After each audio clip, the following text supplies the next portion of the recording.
Chapter 5. On a Sunday evening in 2015, with Christmas less than a week away, I log into Facebook at home and notice I have an urgent-seeming message from Tyler's mother, Maya. FYI, she writes, Tyler will probably be in jail Monday. There's a warrant out for him. Theft in the first, grand jury. John's still haunting us. I think he's giving up, she tells me of Tyler, with a frown emoji. Then she writes, he won't last a day in prison. I think he'll pull a John. Hello? Hi, Miss Hicks. This is Brian Reed, the radio reporter. I quickly call Maya from my cell phone, hence the lower quality recording, but her mother, Tyler's grandmother, Miss Irene Hicks, picks up and says Maya's not feeling up to talking. So instead, Miss Hicks explains to me what's happening with Tyler. They got 9 felony charges against him right now. 9 felony charges? Yes. He's saying, Granny, cook me some supper because I might not get nothing but jail food for the next couple of months. Tyler's grandmother, Miss Hicks, says she doesn't know all the details of the charges against her grandson. They're not publicly filed yet. But Tyler's mom, Maya, heard from a family friend who works in local law enforcement that a grand jury had indicted Tyler on a felony count for theft of the 48-foot trailer he took from John's property, along with the buses filled with lumber and antiques. Tyler's had misdemeanors before, but never a felony. And to exacerbate things, it turns out about a month ago, around Thanksgiving, in an incident unrelated to John, Tyler was also arrested for armed burglary. He went to pick up his youngest daughter, who lives with him, from her mother's place, and according to Tyler, her mom wouldn't let him in, and he was concerned for his daughter's safety. So he busted down the door and pulled his daughter out, and the mom called the cops, who charged him with armed burglary because he had a gun, which he says was in his car, but which the mom said he had on him. Tyler has a court date tomorrow for the burglary charge, and his mother and grandmother are worried that the judge is going to toss him in jail when he sees the new theft count for the trailer from John's. This all couldn't be happening at a worse time, because Tyler recently found out he has a 4th baby on the way with his current girlfriend. Oh, man. What a mess. Tell me about it. As we're talking, Miss Hicks does this thing I've heard so many people do, not only in Bibb County, but everywhere. Talking about what she sees as one injustice that's happening to someone close to her, her grandson, suddenly gets her thinking about another injustice a little further removed, and then another further removed from that, and then another further removed from that. We're on the phone for 45 minutes, and she ends up giving me this whole litany. She's complaining about sexual abuse by police officers, about the cop in Chicago who shot a black teenager 16 times, the atrocious candidates for president, and her, quote, sorry governor, Robert Bentley. Holy mackerel, just a whole bunch of mess. Miss Hicks, you sound like John B. McLemore. Do I? Well, I mean, right now, it is very precarious. Right now, it's very precarious, Miss Hicks says. I tell you, whole system is bad.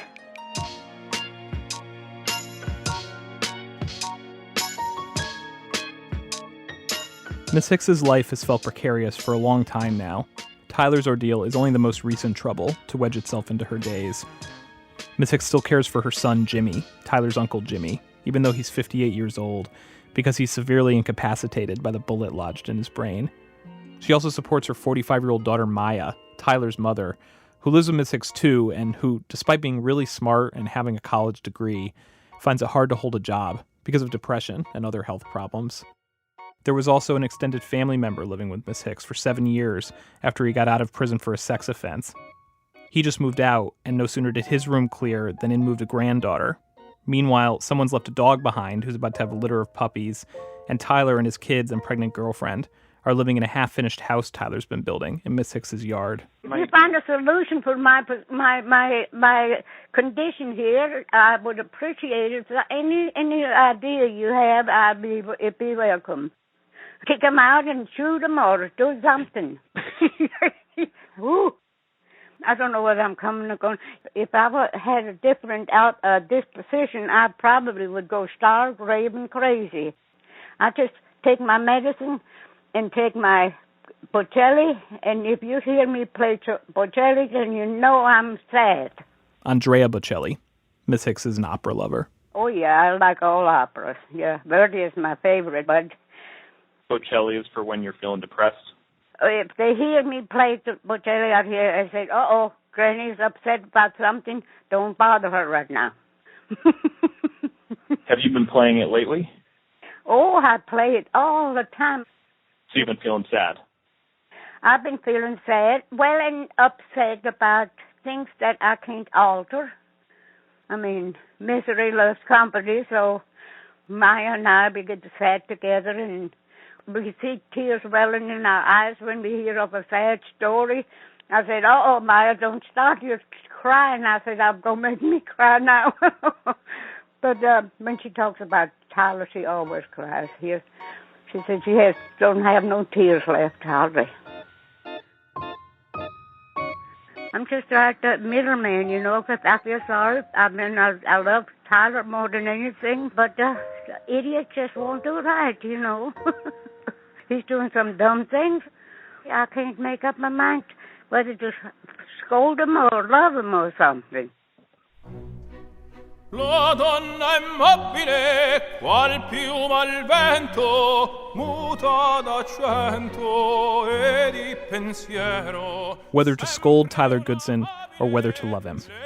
A conundrum that has driven its fair share of people.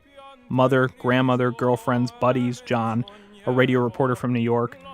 Driven all of us, at one time or another, to salve our exasperation with our own personal versions of Bocelli. Oh, that man's got a voice like an angel. From Serial and This American Life, I'm Brian Reed. This is Shittown.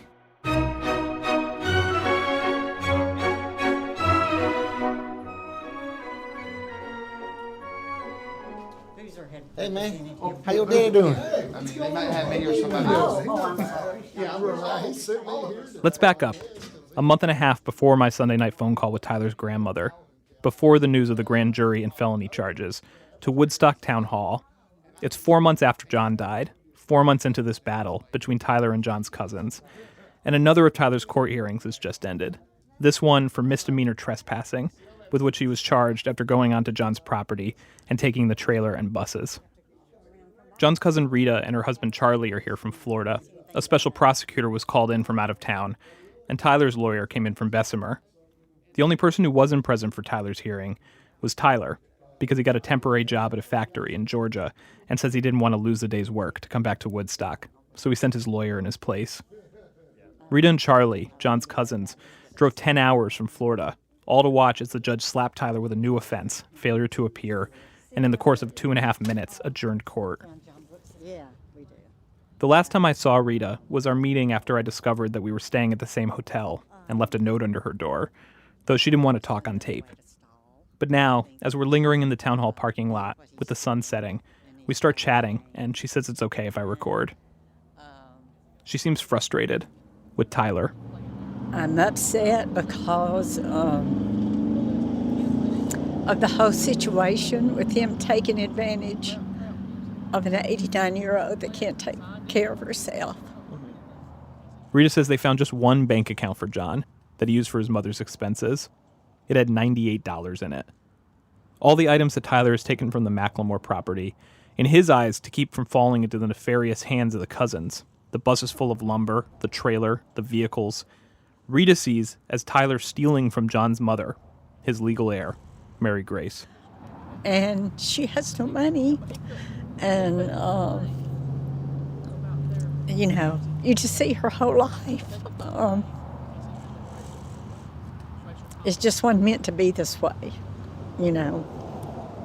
It just breaks my heart that there's people like that in the world, that can take advantage of good people.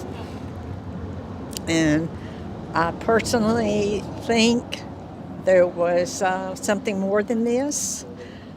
What do you mean? I don't think John would have ever taken his life and left his mother in the shape that he did. Yes, he probably would have ended up killing himself, but I think it came prematurely. Evidently, this is how dark this feud has become. I think he drank cyanide, but I think he was forced to drink cyanide. I think he was probably intoxicated, and someone just cheered him on, and it was something he wanted to do eventually anyway, and he just did it prematurely. I mean, someone. Do you think it was Tyler? Mm-hmm. I do. I've told the police, I think they dropped the ball on this one. I really do.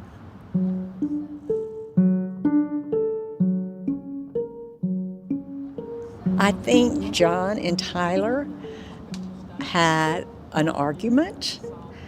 I think he probably got fed up with John, and You're speculating. I just don't do that. speculating. And I told him I'm speculating.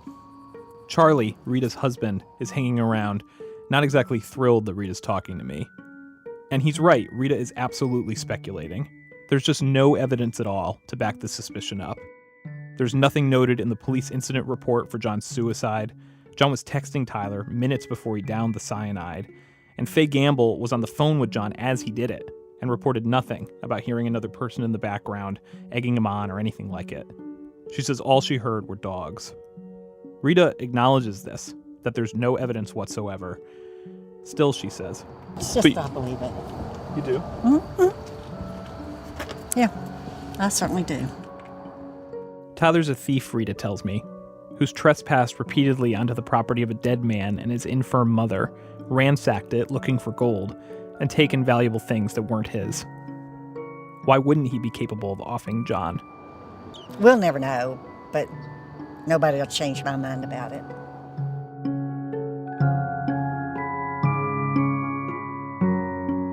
At one point, Charlie starts making a cut-it gesture across his neck. Charles wants you to stop.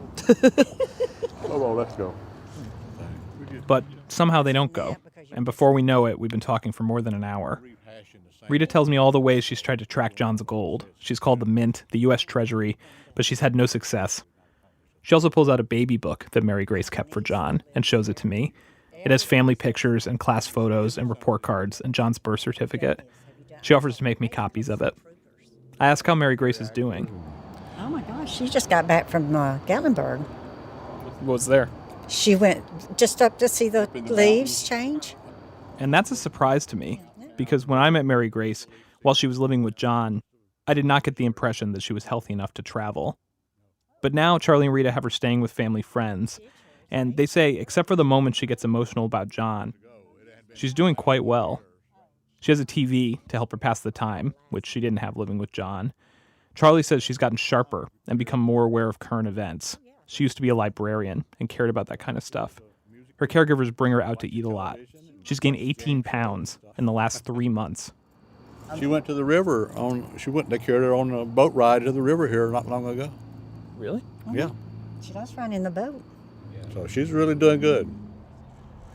Hearing about all this, it occurs to me for kind of the first time that John probably wasn't providing the best life for Mary Grace. I don't like to judge the way people live, and so I hadn't the few days I was there with Mary Grace and John. But Rita says before John died, Mary Grace probably hadn't been on a trip in 30 years. She didn't have new clothes. There were fleas all over the house when they got in there. The windows in Mary Grace's bedroom, John had boarded up. Rita says he told her he'd had trouble keeping Mary Grace in the house. Rita says Mary Grace's nurses told her living in a dark room like that can cause a dementia patient to lose track of time. In Mary Grace's case, Rita believes she lost 10 years because she knew when her birthday was, but said she was 78 turning 79 instead of 88 turning 89, which is the age she actually was. Rita and Charlie have lived in Florida for 30 years, but they both grew up here in Woodstock. They still own property here, and they've kept in touch with John and Mary Grace over the years and visited them on trips back to Alabama. So Rita says she feels embarrassed and mad at herself that she didn't put together what was going on and intervene sooner. I'm glad to hear Mary Grace is doing better, I tell her. By now the sun is set. Rita and Charlie and I are standing in a dark, empty parking lot. This whole time, the door to their SUV has been open, right next to us, and it kept feeling like they could get in and speed away from me at any minute. And now, finally, they do. Okay. Have a good night. Enjoy your stay. Enjoy your stay.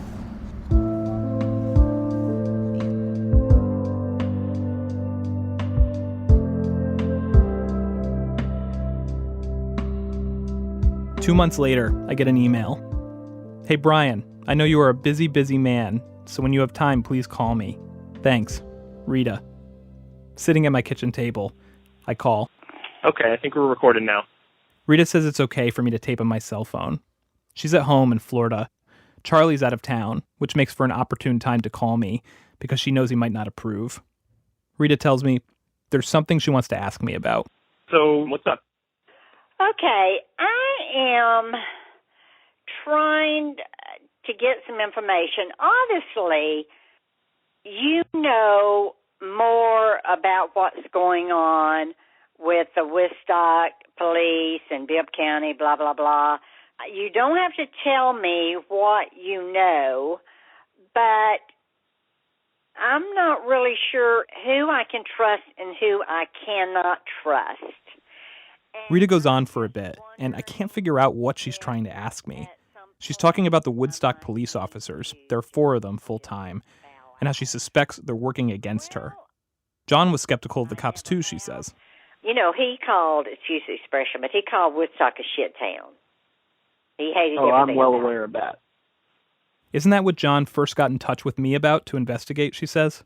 Corruption in the local police? Was John telling you not to trust the Woodstock, that Woodstock police could not be trusted? Was there one certain guy? I tell her, John called me down here to investigate a murder that, in the end, never actually happened. Yes, he hated the police and town government, but in a completely unbiased and all-encompassing way. He wasn't ratting on one specific person. It's still confusing to me why exactly Rita's asking about this, until she tells me this next part, about Tyler. She's discovered something she believes he's done, something more serious than taking the trailer or buses, and this time she has actual evidence. Rita knew that after John's suicide, one of the things Tyler had taken was John's pickup truck. So one day she called the state motor vehicle office to order a copy of the title, and when she told them the circumstances, that John B. McLemore was deceased, the woman on the phone was surprised. John B. McLemore died in June? That was strange, because someone signed his name on the truck's title in July and sold it. Oh, okay, Rita said. She got the name of the guy who bought the truck and tracked him down, not far from the Mississippi state line. What did the guy say? Did he get it directly from Tyler? He bought the truck He from got Tyler? it directly from Tyler. Tyler had posted it on Facebook, and he went over to Tyler's house and met Tyler and paid $3,300 for the truck. And Tyler told him that he had bought the truck from his stepdad, John McLemore. Meanwhile, Tyler told me once that the truck was John's. The state revoked the title. Rita got the guy to write out what happened in a statement, and he gave her the truck, saying he'd eat the $3,300 he'd paid for it if it meant avoiding trouble with the law. Rita also just discovered that Tyler allegedly pulled off the same shebang with John's Mercedes. That he sold for $900. And I do not want anyone to know this because I just don't know what they're feeding Tyler. Which brings us to why Rita was plumbing me for intel on the Woodstock police. She doesn't want to tell them about her investigation because she believes they're protecting Tyler. She says she asked the cops to look into these vehicles months ago, but that they came back and told her everything was fine, that they belonged to Tyler. And there have been other issues she's reported since John died, where Rita feels they've chosen not to investigate or arrest Tyler. Take the saga that started one day, back during the summer, when Rita and Charlie were home in Florida and sent their niece, who lives in Woodstock, to check on the McLemore property. Rita says her niece arrived and saw that John's workshop had been broken into, so she called the cops. Well, she got Lightsey. That's Officer Jerry Lightsey, a veteran Woodstock cop in his 60s. And Lightsey says, where is Mary Grace? The homeowner should be calling. Jerry Lightsey was familiar with the situation. He had to have known that Mary Grace would not be handling something like this. Where's Rita? He asked. In Florida, Rita's niece told him. And he told her, we don't have time to come over there. I'm not going to file a report. And then the very next day is when Tyler took the buses. A friend of Rita's in town called her when that happened to say she'd just seen Tyler riding in front of a giant tow truck with one of John's buses. So Rita and Charlie quickly packed and booked it first thing in the morning to Bibb County. They went to Tyler's grandmother, Miss Hicks's house, and drove slowly by, snapping photos of the buses and the large trailer Tyler had also taken from John's. which were all sitting in plain view in the yard. Soon after, Rita says, the person who was watching their house back home in Florida picked up the phone there, and someone who identified himself as Tyler said, "If you don't quit driving by my house and harassing me, I am going to fill your ass with buckshot." Rita wasn't intimidated by this threat. Let me say this, she told me. We carry a gun when we're in Woodstock. But she was pissed. She went in person to the Woodstock police station to report it. And who should be there but Jerry Lightsey. And when I walk in, Jerry just hits me with all barrels, saying, "You have got to quit riding by Tyler's house. You have got to quit harassing him, or I'm going to have to arrest you." And I'm like, "You got to be kidding me. Do you mean to tell me I can't drive down a public road, but he can go over at Mary Grace's and steal all of her stuff?" Which I didn't really say stuff because I was mad. And then, he's like, "Lady, you got to back off." And I thought, wow, I think he's on Tyler's side.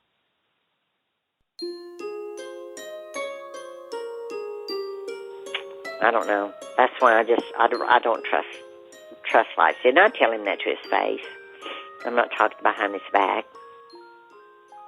I tried asking Officer Lightsey about all this to his face. After a few phone calls, I approached him one morning in the Woodstock Town Hall parking lot. But he declined to speak to me. The Woodstock Police Chief, Len Price, didn't respond directly to Rita's claims that the department's been on Tyler's side. But he told me that he and his officers made clear to Tyler that he could not take anything from the house until matters were settled in probate court. He also told me that the cops found no money or gold in John's house, and he made a point of mentioning that the town had to pay for the cleanup of the suicide scene. All that said, I do have some insight into what's going on with Tyler and Jerry Lightsey. Hell, he comes over here pretty often. Jerry's a family friend. Tyler says he's especially close with his sister and her husband, and Tyler's mom, who's told me herself that Jerry's a pal. Not long after Rita vented her worries to me about Lightsey covering for Tyler, Tyler tells me that Lightsey swung by his grandmother's recently. Tyler's been constructing his house there, out of the old lumber that was in the buses he took. I've been observing Tyler's progress on the house myself every time I visit, and it is truly remarkable. As the heart of the house, he's used the white trailer from John's place, outfitting it with a kitchen, and then assembled this giant, fascinating two-story structure all around it, kind of like a non-treehouse version of the Swiss Family Robinson, making use of the bus lumber, but also all sorts of other materials he's scavenged. Bits of driftwood, wisteria vines, telephone poles he was able to buy off a guy, an old deck he took apart, pieces of fence, a horse's watering trough he's turning into a shower. There's a huge workshop with a pool table and bedrooms for all his girls, and a second-floor porch that looks out over a pond in the forest. I come from a family of home builders, and I've never seen anything like it. Anyway, Officer Lightsey came by not long ago, and Tyler gave him a tour. He walked in the house and even walked around and looked at the back sides of the addition and everything. So you gave him a tour of the house that you're building with the stuff that's disputed that his office technically arrested you for and is going through the courts. Yep.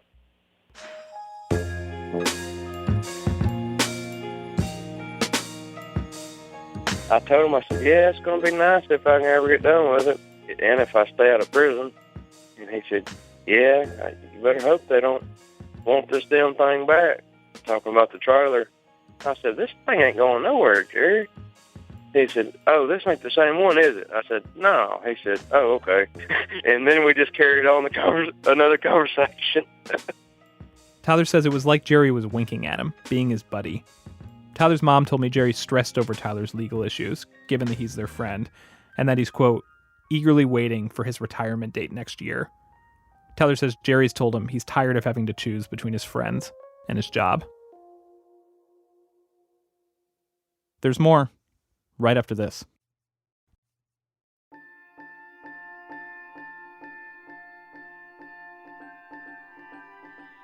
Can I tell you what Tyler's view of you guys is? Would you mind if I told you that? And I just was curious to hear what you say. On the phone with Rita, I realize there's this whole version of her that I've gotten from Tyler that cast her and Charlie as heartless, money-grubbing carpetbaggers, swooping in conveniently after John's death to wrest control of the property and assets from Tyler, without a thought for Mary Grace. But then there's the other version of Rita and Charlie that I'm getting from them, of high school sweethearts who've been married 41 years, who seem to have a nice relationship, who make each other laugh and don't appear to get on each other's nerves, even after a 10-hour drive from Florida to Woodstock. Almost every time I've seen Rita and Charlie, at probate court, at our Best Western Hotel meeting, at John's funeral, Charlie has been wearing some kind of Hawaiian shirt, as if he's trying to will these unpleasant settings into the fun-filled retirement he'd imagined. They both stopped working about 7 years ago, and they tell me they've been trying to enjoy it, except for the fact that for months now, they've been having to drive back and forth between Charlie's father, who recently had surgery and moved in with them in Florida, and this whole mess in Bibb County, John's suicide and Mary Grace needing care and no money to be found, and this never-ending fight with Tyler on top of it all. I know that for Tyler, whenever I brought up the possibility that this could all be a misunderstanding that snowballed, that both sides could have meant well, and maybe if they just hashed it out, bygones could become bygones, what he always returns to, what he can't seem to get over, was that very first interaction he had with Rita and Charlie, in John's driveway. Over the months, he has repeated that story to me, how Rita and Charlie passed the hospital, where Mary Grace had been admitted after John's suicide, to go straight to her and John's house, trying to get in. How Tyler called Mary Grace on his way to meet them there with the keys, and she instructed him not to let them in the house. The whole thing rubbed him the wrong way. He didn't like the fact that you went to the house before the hospital. Yeah, and he said that to me that day. He said, yeah. I can't believe, well, first of all, he's like, well, Mama this, and I'm like, who in the heck's Mama? I didn't even know who he was talking about. Mama, you might remember, is what Tyler called John's mother, Mary Grace. Rita says the only reason they went to the house first was to pick up some essentials for Mary Grace, clean clothes and her purse. And she says actually they didn't pass the hospital to get there because they came through Montgomery, not Birmingham, like Tyler assumed. When they arrived in Woodstock, the police chief escorted them to John's house, but they found that the door had been padlocked. The chief told them Tyler Goodson had probably put it there, and that was the first time Rita had heard his name. Tyler's told me some stories about Rita and Charlie, especially about that first day when they met in John's driveway. He told me it escalated into an all-out fight really quickly, which I wasn't sure how fully to believe. It was hard to picture these harmless-seeming retirees getting in a row like that, especially in front of the police chief. Tyler says Rita and Charlie were screaming at him in the driveway, telling him off. Rita says, absolutely. According to Tyler, Charlie cussed at him. According to Rita, Charlie says, I don't really give a F what you think. As she goes through her side of the story, it's like nearly every little thing that Tyler said happened, Rita confirms, only the opposite, if that makes sense. Like she's the lost roll of negatives to Tyler's developed photographs. Remember and then when we got to the hospital, he had basically turned Mary Grace against me. What happened after the driveway quarrel, if you recall, is that Tyler refused to unlock the house for Rita and Charlie, and they all went to the hospital to see Mary Grace. You know, we get to the hospital, and he's sitting about as close as you can get to Mary Grace without being in her lap. And I walk in the door, and I said, Mary Grace, I am just so sorry. And she said, you never had kids. You've never lost any kids. You don't know how I feel. I said, Mary Grace, do you know who this is? She says, yeah, I know who you are, Rita.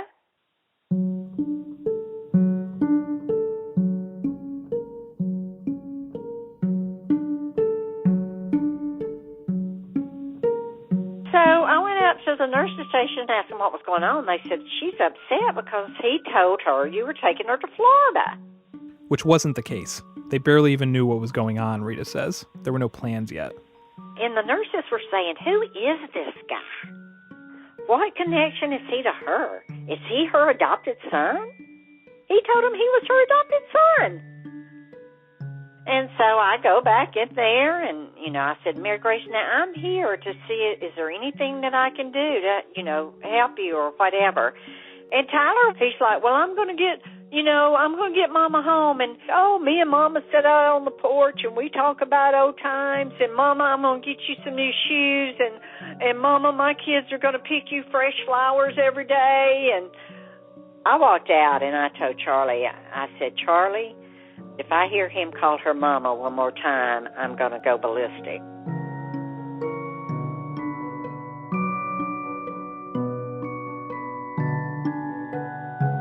Before you move on, can I tell you the way you're describing Tyler at the hospital as putting on a show for you guys.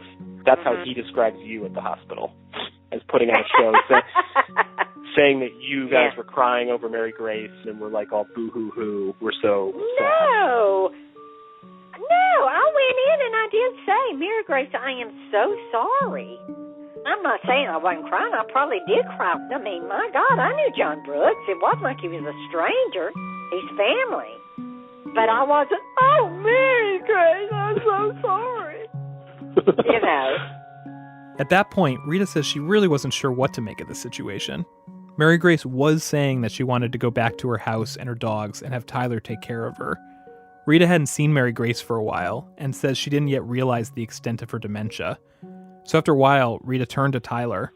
I just told him, I said, look, if Mary Grace wants you to move in and take care of her and you want to do that, so power be it. I'm going home. I will stay after the funeral and then I'm going home to Florida. I don't need this. Good luck to you. Wait, were you actually willing to let Mary Grace go with Tyler? Like, was that? Yeah. Are you were just calling his bluff, or like? No, I was serious. She said it was okay. She liked him. He liked her. I'm like, fine. And then the social worker called me at my motel and said, we're not turning Mary Grace over to him. Part of the reason was that Tyler isn't kin to Mary Grace. But Rita says in addition to that, the hospital staff had doubts about what Tyler was claiming. He sat over there and said, well, I've been taking care of Mary Grace for years. I take her to the doctor. I do this and I do that. Well, what's the doctor's name? I don't know. Who's the health care? Well, I don't know. Well, does she take any medications? No, she don't take anything but vitamins. Well, they knew that was a lie because they had her medical records. So he just dug himself a ditch. One thing Rita has in common with her cousin John, she too is a fastidious record keeper. She'll eventually give me a copy of a daily journal she's been keeping of what's occurred since John's death, in impressive detail. She lists each little interaction with authorities in there, lunches, visits to the pharmacy. When we're done talking tonight, Rita will enter this, our very phone call, into the journal. Quote, talked to Brian Reed, reporter, for over 3 hours. I'm also in there on day 18 at probate court, described as being with America Radio, and that I showed up and, quote, seemed to know a lot of information, which I find flattering. On this day, according to Rita's journal, after the social worker declined to release Mary Grace to Tyler, Rita got a call from a friend. Saying that Tyler was over at the house with 2 trailers and 2 trucks. At John's house, there to load up stuff, allegedly. So I got in my car and went down there, and the police had already run him off. And the police is the one that told me, you know, you might want to go ahead and try to get custody of Mary Grace. In her journal, she wrote, quote, that is when I realized that Tyler was a gold digger, and I decided to fight him for Mary Grace's sake. And the days become immediately busy. The journal documents an urgent and successful effort involving Faye Gamble, the town clerk, and Boozer Downs, the town and John's attorney, to get Rita temporary guardianship over Mary Grace. It documents a trip to Lowe's to purchase locks to secure Mary Grace's house, a trip to the post office, where Rita says she learned that Tyler's girlfriend had picked up a package addressed to John's P.O. box, a trip to the police station to report that and choose Tyler's girlfriend out of a lineup, which never led to any charges, a trip to the nail salon for Mary Grace to get a pedicure, leftovers for lunch on Tuesday, the trip to Boozer Downs' office, where they met with Tyler and kinda sorta tried to talk things out, but that went south when Mary Grace said to him, don't call me Mama. I'm not your mama. Which Rita says Mary Grace uttered of her own volition. She also says she didn't break up Tyler and Mary Grace's conversation at the funeral, like Tyler told me, that she's not brainwashing Mary Grace against him.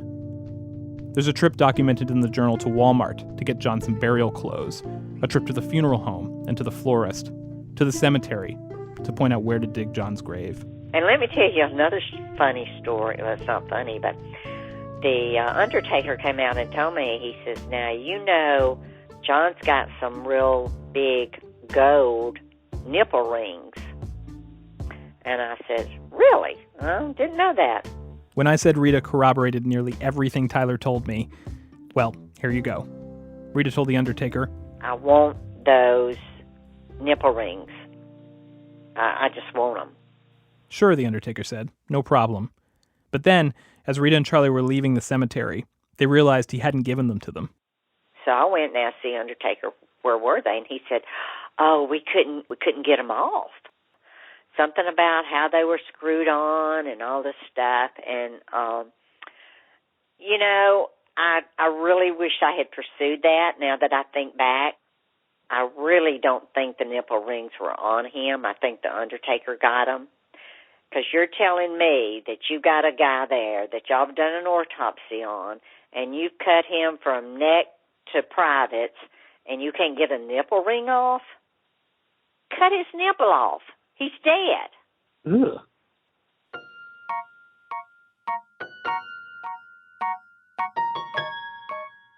But wait, why would you want those? Well, you know what? The main thing I got to thinking about is I didn't know if it was just something that I would have of his that maybe I could pass on to Mary Grace or something, or just something to keep of his. You know what I mean? But wait, you would have given the nipple rings to Mary Grace? But she didn't know. Well, I wouldn't have, but I mean, it was just something of his, I guess, that I didn't have anything of his. Rita says part of the reason is that she's had a lot of deaths in her family and doesn't trust funeral homes. But still. Oh, I'm sorry. I'm just reeling from you saying they should cut his nipples off. I'm just saying, don't tell me that you can't get those nipple rings off.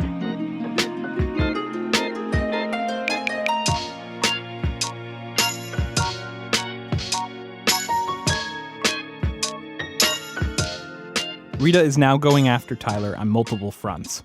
She's pressed charges for trespassing. She's pressing charges for theft of the trailer and buses, both of which the Woodstock police chief pointed out to me they did arrest Tyler on.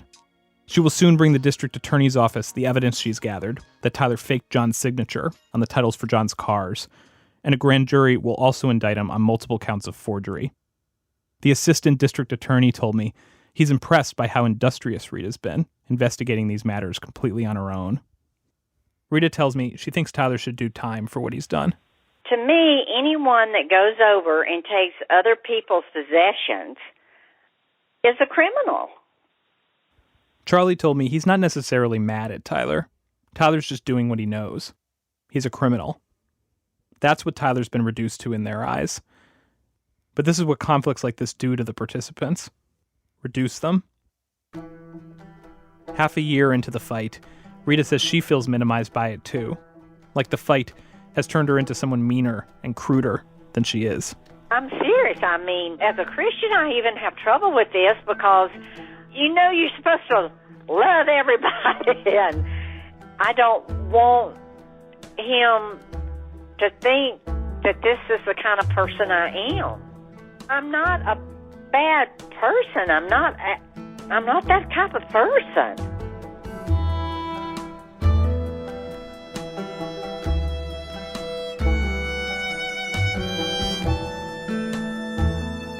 You'd think I was some kind of drug addict or a thief or goddamn some kind of criminal with all this mess on me, but I don't know. I don't consider myself a damn criminal. I mean, hell, I don't do nothing but work and take care of kids. The feud is wearing on Tyler, too. That Sunday night, when I spoke to his grandmother on the phone, the night she and Tyler's mother were freaking out that the judge might throw him in jail the next day, well, that didn't happen. Tyler paid his $1,000 bond and remained free. Right now, his forgery and theft case is scheduled to go to trial in early summer. He says he sees nothing wrong with the measures he's taken. Yes, he took the trailer and buses, but would a criminal have bills of sales for those things, which Tyler has, even though Rita and Charlie claim they must be fake based on the dates? And would a criminal have asked the Woodstock police, after telling them about the bills of sale, if he was allowed to go on John's property and repossess the trailer and buses? Because according to Tyler, that's what he did, and the police said it was okay. And would a criminal say this when he got wind that he was being investigated for possibly forging John's name on a document? I don't see how in the hell they could prove that, Is there something to prove? I don't know. I mean, I don't know what they're trying to prove, but When Tyler and I talk about this, he doesn't yet know what the forgery allegations are about exactly. The county hasn't yet filed the charges against Tyler, claiming he's forged John's signature on the titles for John's truck and Mercedes. They'll file those soon, but at the moment when we're talking, he's simply heard word that someone has been going around asking questions about him, about a forgery, and he thinks it maybe has to do with the bills of sale for the buses. Either way, I ask him broadly, but is there a forgery that happened, Tyler? Oh, I don't know. Okay. Not on my part. Not on my part, he says. For a year, Tyler and I have talked regularly, on the phone and when I come to Alabama. He's told me all sorts of stories, some about John, but even more just about his life. About the abuse his father Rodney inflicted upon him and his family when he was a kid. Abuse Tyler's mother and grandmother have told me about too. Rodney, by the way, said to me that he was not abusive. He used a different word. He said he whooped his family. Tyler's told me about what it was like, just as he was entering high school, to have Rodney get convicted for sexually abusing a child, to have to suddenly cram with his family into his grandmother's house, and have everybody at school know what was going on. About what it's like to have your license suspended for failing to pay a fine one time for a minor traffic offense, and then to keep getting pulled over again and again because you have no other way to get to work in rural Alabama, so you're driving without the license, and the fines keep mounting, what John called fine slavery, and so much of the money you do manage to make you have to shovel right back over to the courts or lawyers. About what all that does to your worldview. I know I got some bad luck, I tell you that. Like, I just expect the worst to happen everywhere I go, and just hoping I get surprised that it don't. Getting Rodney as a dad, that is a bad hand. A cashier refusing to sell you beer at Walmart because you happen not to have a valid ID with you. Not so much.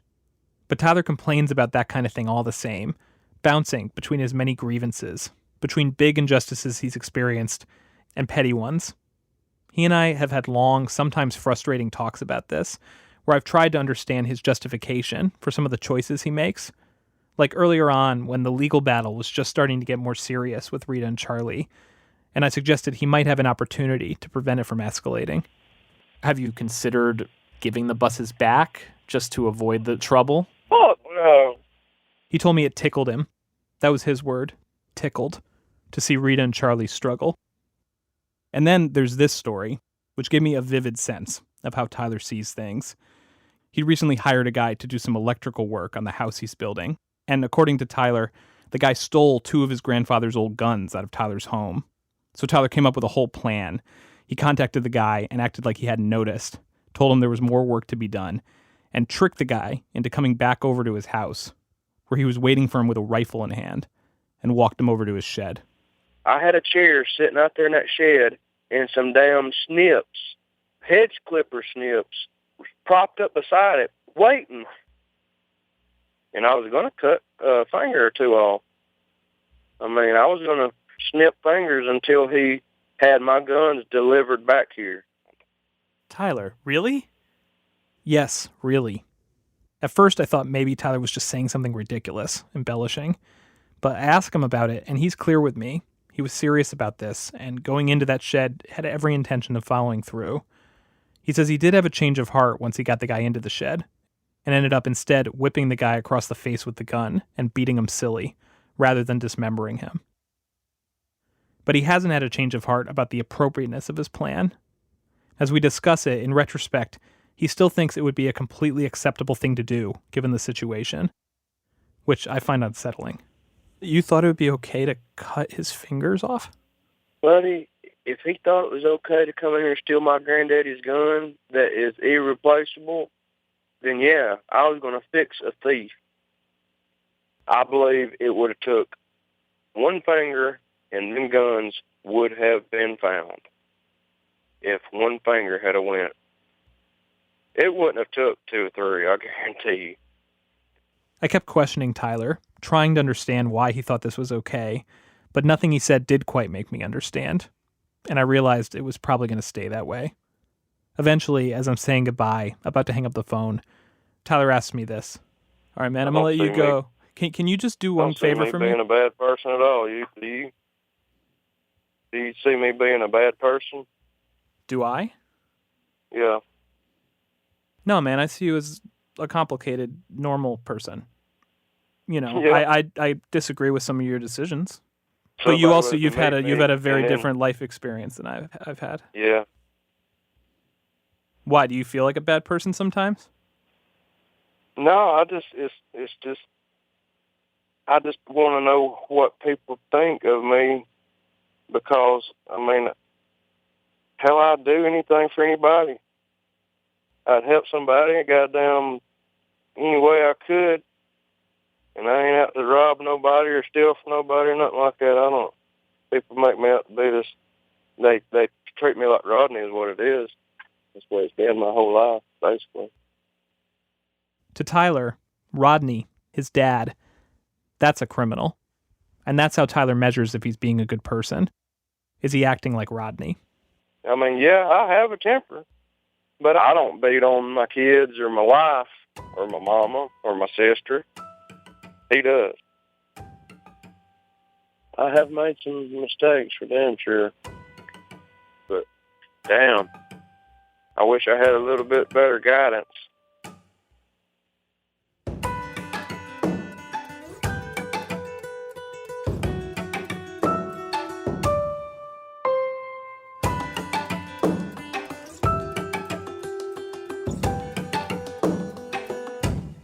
John had a phrase for the MO Tyler would often employ when faced with an affront. Quote, the whoop-ass now solution. John cared for Tyler, but he was also perpetually frustrated by him and was fixated on the possibility that if Tyler didn't get his life in order soon, he could end up becoming an irredeemable fuck-up. When Tyler did something John didn't approve of, like party too much at the tattoo parlor, or get in a nasty screaming match with one of his exes, or get locked up in jail and ask John to bail him out, it would annoy John. I told Tyler I've never seen inside of a jail my entire life till I met you. Keep your ass And I down, come get your would hear ass about out. it. It's that's what he can't do. He can't keep his fucking ass out of trouble. Am I expecting too much? You know, he was raised by a fucking child molester. Maybe I'm expecting too much. And just like with Tyler's grandmother, talking about Tyler's tribulations could quickly get John riled up about tribulations the world over.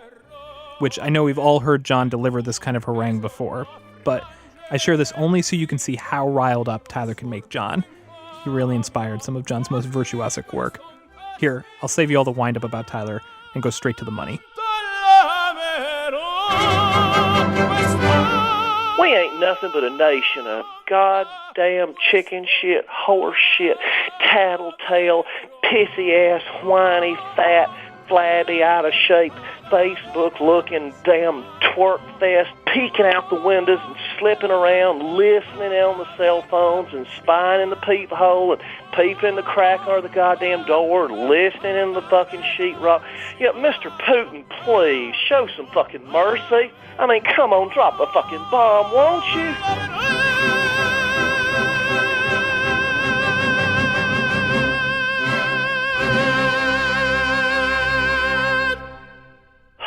I gotta have me some tea.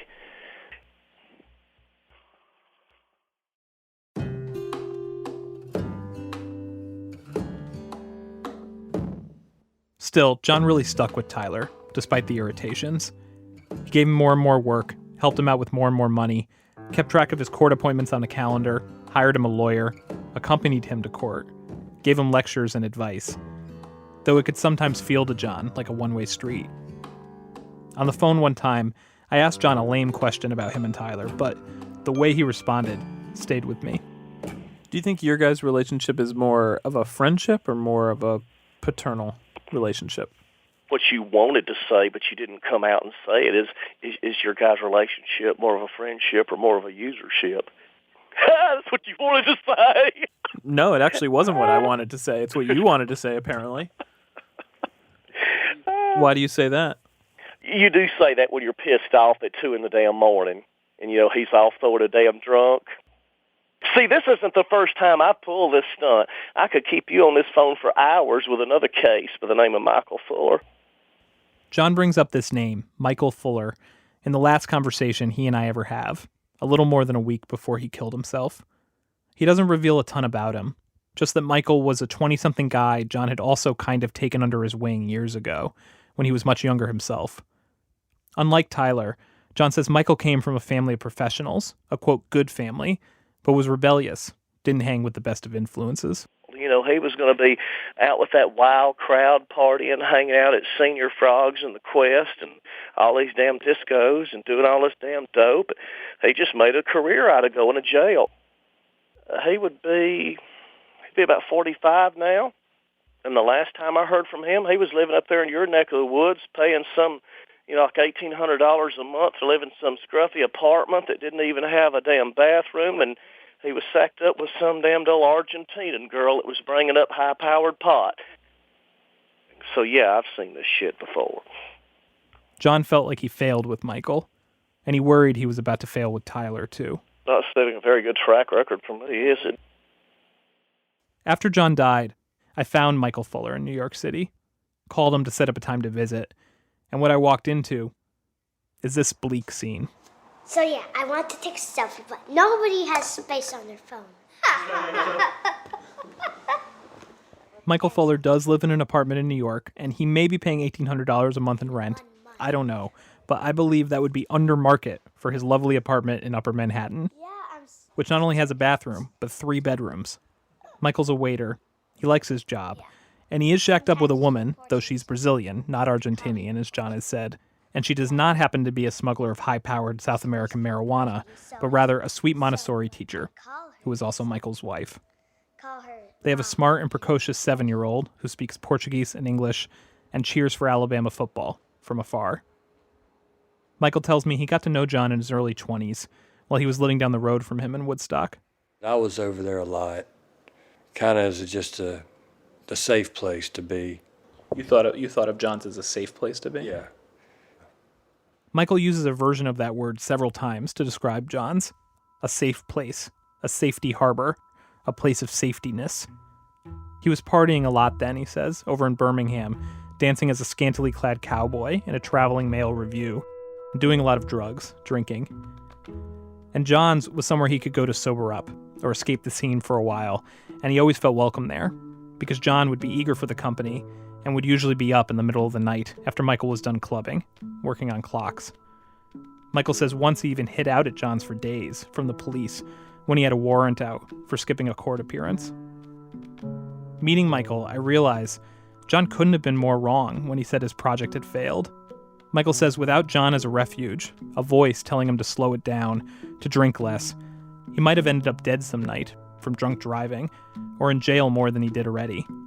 And it was John's place that Michael went to when he was about to hit the bottom of his addiction. From there, he headed back to his family and on to rehab. So you really think John had that much influence? Oh, yeah. That drinking got bad. And he was a good person to be there, for me at that time. He helped a lot.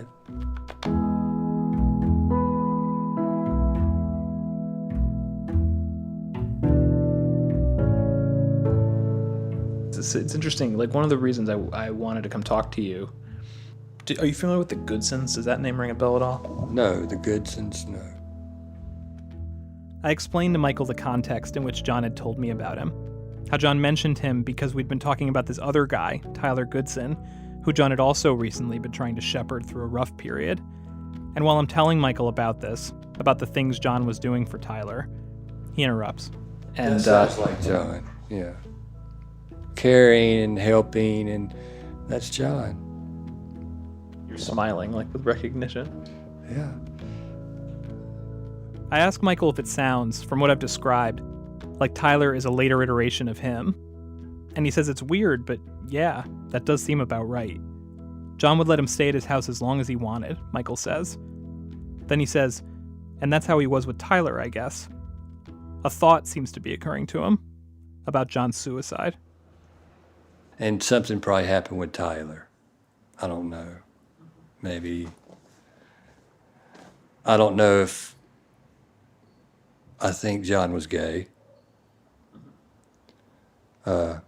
which has nothing to do. It doesn't bother me at all. But what do you think? You think something happened with Tyler? he could have stopped coming around. He could have found a girlfriend, something like that. Is that what happened? Yeah. Like right before the end. Not long before John killed himself, Tyler had started getting serious with his current girlfriend, Cammie, and they had recently moved in together. And when Michael said Tyler could have stopped coming around, all I could think of is the weekend leading up to John committing suicide, the weekend of Father's Day, when Tyler had been avoiding John and not speaking to him because John had made an insulting comment about his daughter on the swing set. Michael says this is something he'd always sensed about John all those years ago. He kind of wanted you by himself. He didn't want to share you, especially not with a woman. I'm just saying when I took a girl over there, you could tell he would let them go. Would you stay?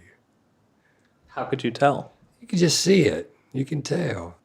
It was always with girls, they're nasty. He was never really talking nice about women. This is true. John could be scathing about lots of people, so when he was alive, this didn't necessarily jump out at me. But in retrospect, I have noticed that John could be particularly mean about women. He often used the word whore, as well as some more vulgar and inventive language, to talk about women, and it sometimes seemed like he reserved a bit of extra vitriol just for them.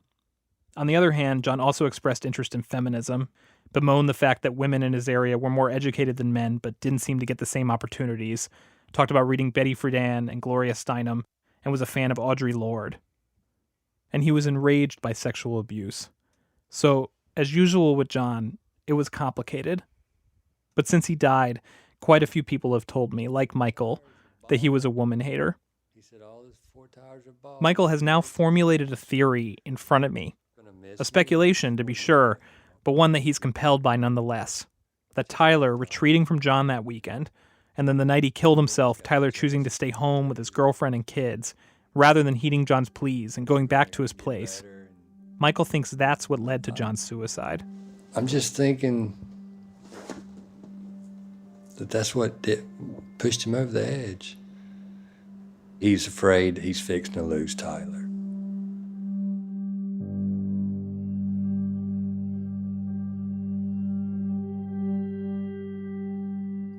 I asked Michael something I've wondered often about John, if he ever knew him to be in a relationship. I have no idea, Michael says. I don't think so. I know not with a woman. And I have no idea about a man, but he never mentioned it to me.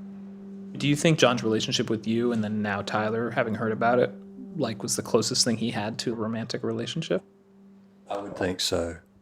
Yeah. Yeah, I would think so. Is that sad or not sad? It's sad. Because we're both straight.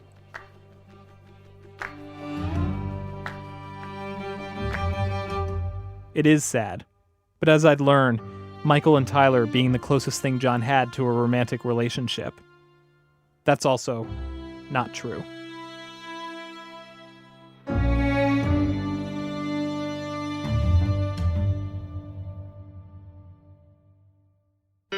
The summer is here at last.